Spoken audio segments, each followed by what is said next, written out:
আজকের রেসিপিতে আপনাদের সাথে শেয়ার করব শাহজানের রেসিপি। তো বন্ধুরা, আজকে শাহজানের রেসিপি আপনাদের সাথে শেয়ার করছি। অবশ্যই আপনারা পুরো ভিডিওটা দেখতে থাকবেন। আর ফেসবুক পেজ থেকে দেখলে বন্ধুরা অবশ্যই পেজটিকে ফলো করে নিয়ে পাশে থাকবার অনুরোধ করছি। এখানে শাহজানগুলো খুব ভালোভাবে ছোট ছোট করে কেটে নিয়েছি। আর সাথে একটা মিডিয়াম সাইজের নিয়েছি বেগুন, আর নিয়েছি দুটো মিডিয়াম সাইজের আলু। আলুটাকে একটু লম্বা লম্বা সাইজের করে কেটে নিয়েছি, আর শাহজানটাকেও 1 ইঞ্চ টুকরো করে নিয়ে কেটে নিয়েছি। এটা সব কিছু কাটা হয়ে গেছে আর ধোয়াও হয়ে গেছে খুব ভালোভাবে। এখন চলে যাব প্রথমে গ্যাসের দিকে। তো চলুন তাহলে গ্যাসের দিকে চলে যাচ্ছি। এখানে আগে থাকতে একটা কড়াই বসিয়ে নিয়েছিলাম গ্যাসের উপরে।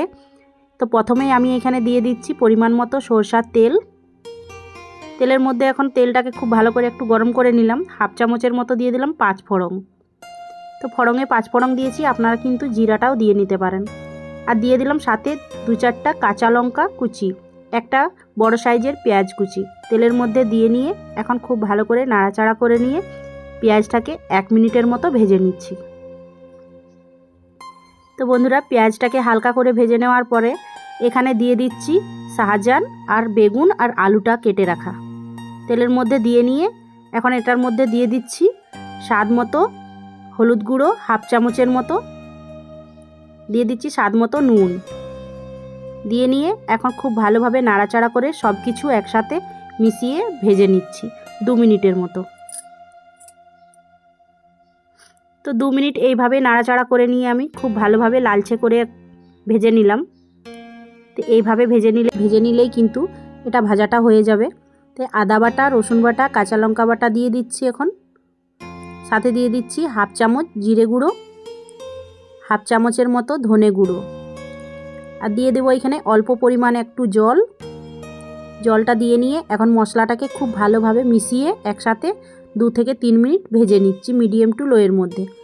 এই কাজটা কিন্তু মশলাটা কিন্তু মিডিয়াম টু লোয়ের মধ্যেই ভেজে নিলে কিন্তু ভালো করে মশলাটা ভাজা হয়ে যাবে। তো এখন মশলাটা আমার 2 থেকে 3 মিনিট খুব ভালোভাবে ভেজে নিয়েছি। এখন এর মধ্যে দিয়ে দিচ্ছি 1/2 চামচ পরিমাণ চিনি।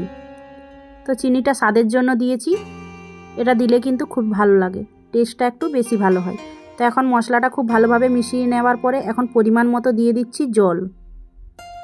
জলটা দিয়ে নিয়ে খুব ভালোভাবে নাড়াচাড়া করে নিচ্ছি। আর এটাকে এখন 2 থেকে 3 মিনিট মিডিয়াম টু লোয়ের মধ্যে ঢাকা দিয়ে ভালোভাবে সেদ্ধ করে নেব। তো ঢাকাটা দিয়ে দিলাম এখন। তো 2 থেকে 3 মিনিট পরে আবার ঢাকনটা খুলে নিচ্ছি। তো দেখুন জলের ঘনত্বটা অনেকটাই শুকিয়ে গেছে, আর এটা মাখো মাখো করে নিয়েই তৈরি করে নেব। তো এইভাবে নাড়াচাড়া করে নিচ্ছি। আর দেখুন বন্ধুরা, আলু আর শাহজান কিন্তু খুব ভালোভাবে আমার সেদ্ধ হয়ে এসছে। তার রেসিপিটাও কিন্তু তৈরি হয়ে গেছে। তো এইভাবেই নাড়াচাড়া করে নিয়ে মাখো মাখো তৈরি করে নিলাম। আর এটা কিন্তু এখন সার্ভ করবার জন্য একেবারে তৈরি হয়ে গেছে। আর বন্ধুরা, শাহজানের সবজি আপনারা রেসিপি যদি পছন্দ না করেন, একবার এইভাবে তৈরি করে নিয়ে দেখতে পারেন। তো একটা প্লেটের মধ্যে এখন সার্ভ করে নিয়ে দেখাচ্ছি আপনাদেরকে। দেখুন কতটা লোভনীয় হয়েছে বন্ধুরা। আর এইভাবে শাহজানের রেসিপি আপনারা একবার বাড়িতে তৈরি করে নিয়ে দেখুন, গরম গরম ভাতের সাথে খেতে দুর্দান্ত স্বাদের লাগবে।